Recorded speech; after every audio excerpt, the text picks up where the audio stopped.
In today's video, I'm going to be talking about how to load better in your backswing, creating a bigger coil for ultimately more power. Make sure you check this video out.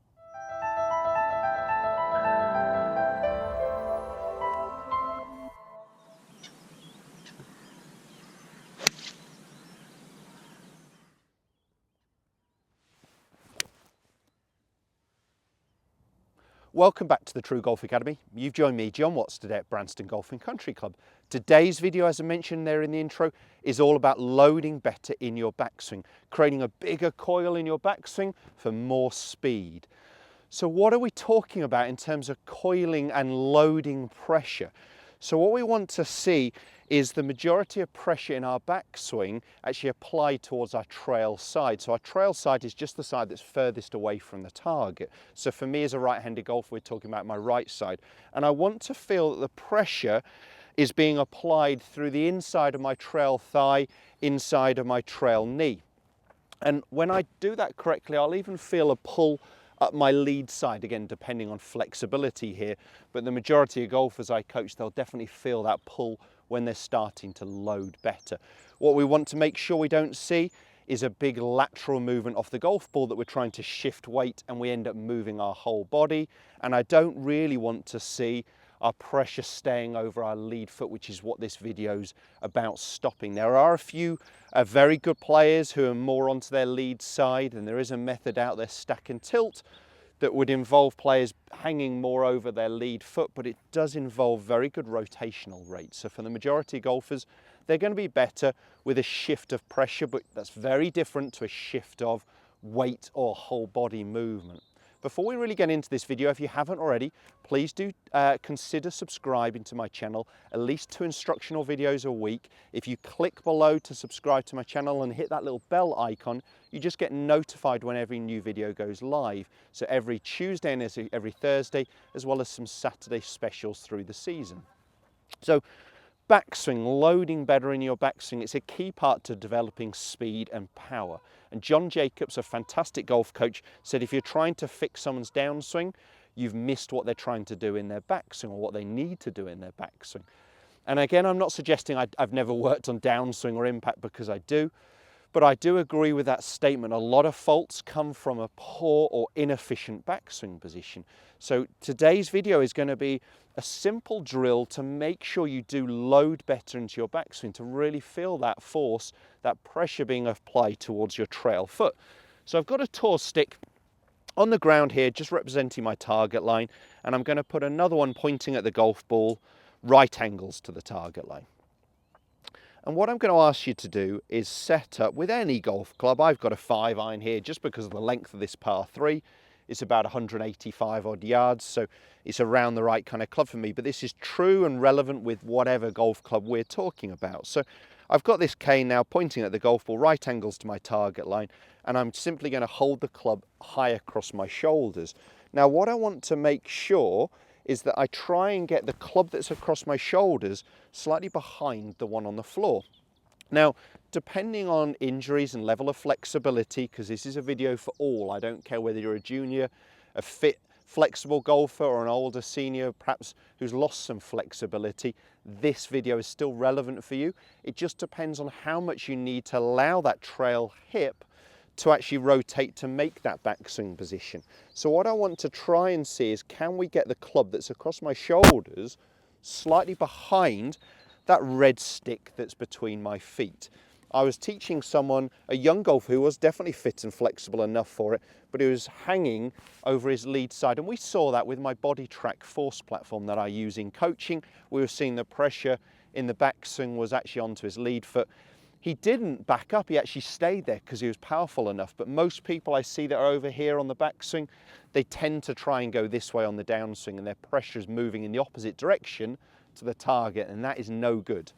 So we want to try and feel like we can actually get the club that's across our shoulders behind the red line, that we are loading correctly. Now, to make sure that we're not simply turning, standing up, losing posture, if you do a little add-on to this that I do a lot, if you put a marker about 2 feet past the golf ball, so I'm just going to use this other golf ball here, we could try and make sure that the grip end, that is the one that's closest to the target, is pointing down at that marker, that golf ball that's about 2 feet past the one I'm trying to hit. So I am coiling because I'm getting my lead shoulder moving down, but it's also moving behind me. Okay, so my lead shoulder is going to be moving almost, this is quite a good way of thinking of it, your lead shoulder is going to move to about where your buttons would be, about the second button on your polo shirt, the zip on your jacket at setup. So your lead shoulder is going to be moving down and in front of you. And that helps me create the right tilt to maintain my posture, but also to load correctly. And if I hold that position just for a few seconds, I'll feel the pressure loaded into my inside of my trail thigh, and I'll feel that pull up my lead side, my lower back, because I'm really winding in there. Let me just do that again, nice and slowly, and hold the top of the backswing. Hold that position, and I can really feel loaded into that trail thigh. That grip end was pointing down at that golf ball marker that's 2 feet past the one I'll be trying to hit, and I definitely feel loaded, but there hasn't been a big lateral sway off the golf ball.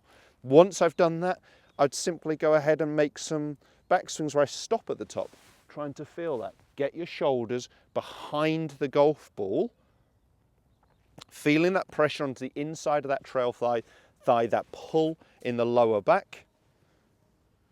So my lead shoulder is moving down and in front of me towards where about where this microphone is starting, almost the zip on my jacket. But for you, it'd be that sort of buttons on your polo shirt, second button on a polo shirt, because we want it to move downwards and in front of you this way, okay? As that lead shoulder moves down, what does my trail shoulder do?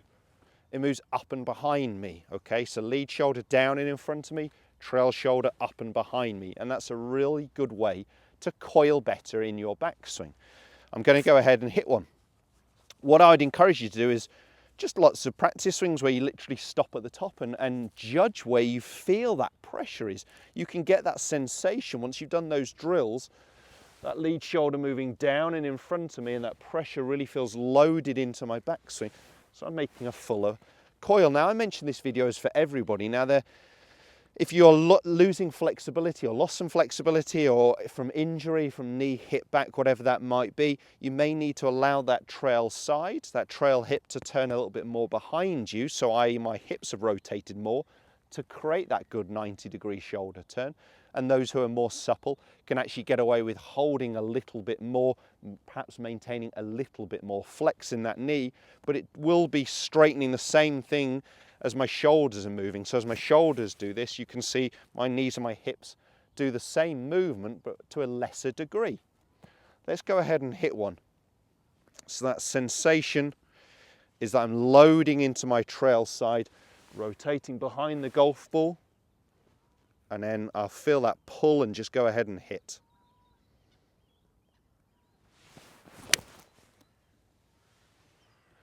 But you know what? They don't come much sweeter than that. Very, very happy with the contact, just onto the left side of the green there. Clean strike. Whether we're taking a divot or not, pretty irrelevant with this, but I definitely got the contact that I was looking for. Definitely felt loaded into my trail side in the backswing. Let's give one more a go. There's nothing wrong with you doing some what we call freezer exercises, where you just stop at the top and then hit on the range. As I'm on the course here and putting this into a movement, I'm going to go ahead and just rehearse the feeling. Loaded into my trail side, my lead shoulders move down and in front of me, and then go ahead and hit.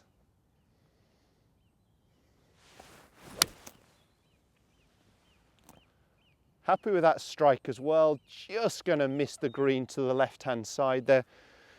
Very nice strike again. Definitely got that same sensation. Moving better into my backswing. I know it's going to help you create more speed, a better quality of strike, and actually help sequence that downswing without overly thinking about it, just from the better coiled backswing position. If this video has helped, make sure you hit the thumbs up and do subscribe, as I mentioned there at the start, to make sure you never miss any more content. Cheers guys, we'll see you soon.